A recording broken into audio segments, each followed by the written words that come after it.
I would say for the last 20 years, the Christian right, though I usually would agree with their positions, I'm pro-life.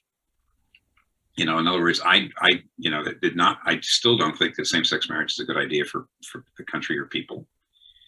So I would technically be agreeing with them, but you know how they raise their money for 20 years. They sent out letters talking about how you've got to send us money because the gay people are going to try to come and take your children away, and because they're evil, and because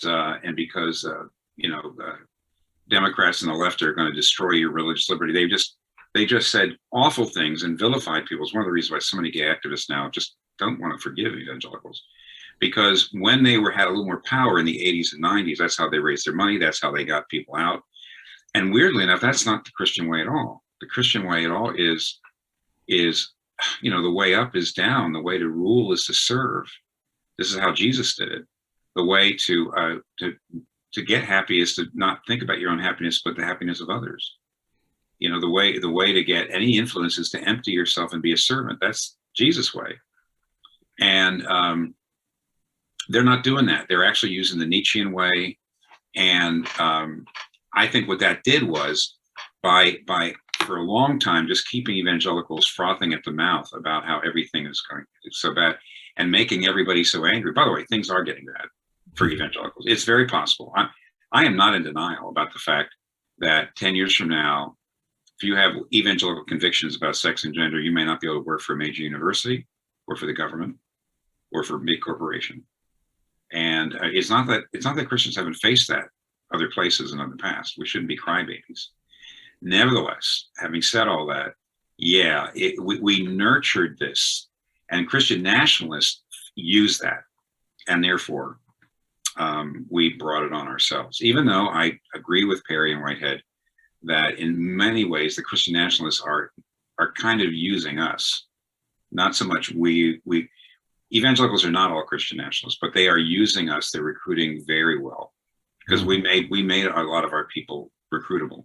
Yeah, Tim, from a pastor's perspective, how do you begin to steer your congregation away from falling into the idolatry of Christian nationalism?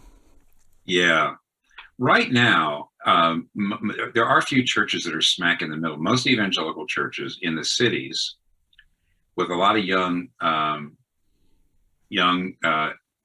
evangelicals, almost have a tendency to be over woke and basically kind of taking their cues more from the secular world and actually talking about Christian nationalists in the most nasty ways. Mm-hmm. It is dangerous, but it's also it's one of the ways that you fuel extremism is by treating the extremists as sort of subhuman. And on the other hand, I'd say most evangelical churches away from cities, and especially in the South, a lot of them in the Midwest, they're unhappy because their minister isn't denouncing the left enough and isn't telling people they need to vote for Trump. So when I talk to evangelical pastors, people are actually leaving their churches either because they don't talk about justice and about how bad Trump is or how bad Christian nationalism. They're not preaching enough about it. They're actually just staying with a biblical text and very often not even mentioning it, just talking about Jesus and now you have to be born again.